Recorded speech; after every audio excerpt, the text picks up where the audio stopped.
Pengertian router adalah perangkat keras yang digunakan dalam jaringan komputer untuk menghubungkan dua atau lebih jaringan yang berbeda. Fungsi router yaitu ada dua fungsi: mengelola lalu lintas antar jaringan dan memberikan koneksi internet ke beberapa perangkat lainnya. Selain dua fungsi tersebut, ada fungsi lainnya yaitu menghubungkan jaringan ke DSL, mentransmisikan informasi, membaca IP, menyaring data, menghubungkan jaringan.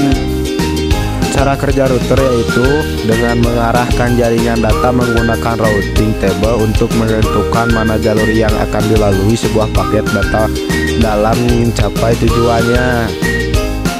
Pengertian routing adalah proses menentukan jalur atau rute terbaik untuk mengirim data atau informasi dari satu titik ke titik lainnya dalam sebuah jaringan komputer atau internet. Pengertian routing statik, jenis routing yang rutenya ditambahkan secara manual ke routing table. Kekurangan dan kelebihan routing statis. Kelebihan dari tipe routing ini yaitu keamanan yang lebih tinggi, pasalnya hanya ada administrator saja yang bisa memberi akses pada network untuk proses. Kekurangan routing statis yaitu kurang fleksibel, tidak efisien untuk jaringan besar, tidak toleran terhadap masalah stok yang lebih banyak. Pengertian routing dinamis adalah proses otomatisasi dalam jaringan komputer di mana perangkat jaringan seperti router secara aktif memilih jalur lebih baik untuk mengirim data berdasarkan informasi yang mereka terima tentang jaringan saat ini. Kelebihan routing dinamis adalah toleransi kesalahan, otomatisasi lalu lintas, stabilitas pengembangan, dan kemudahan yang lebih mudah, penyediaan layanan yang Kekurangan routing dinamis adalah kompleksitas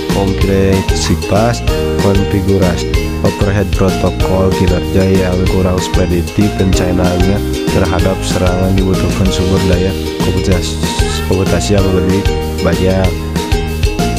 Pengertian protokol routing. Protokol routing adalah perangkat lunak atau aturan yang digunakan dalam jaringan komputer untuk menentukan bagaimana lalu lintas data harus diarahkan dari satu perangkat ke perangkat lain dalam jaringan.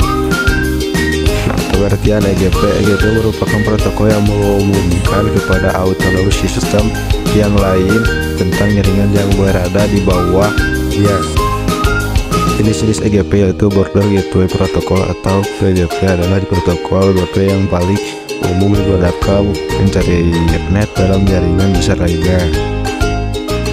Pengertian Interior Gateway Protocol adalah jenis protokol yang digunakan untuk mengelola pertukaran informasi routing antar router dalam satu jaringan atau domain. Jenis-jenisnya adalah RIP, OSPF, IRP, ISS, IGRP. Perbedaan router dan routing. Perbedaan router dan routing secara singkat, router adalah perangkat keras yang mengarahkan lalu lintas data, sedangkan routing adalah proses pengiriman data dalam jaringan yang melibatkan penggunaan router untuk menentukan jalur yang tepat. Perbedaan routing dinamis dan routing statis. Perbedaan routing statis dan routing dinamis adalah secara singkat, routing statis melibatkan pengaturan manual jalur-jalur dan tabel routing, sedangkan routing dinamis menggunakan protokol BIOS untuk secara otomatis menentukan jalur baik berdasarkan perubahan dalam jaringan.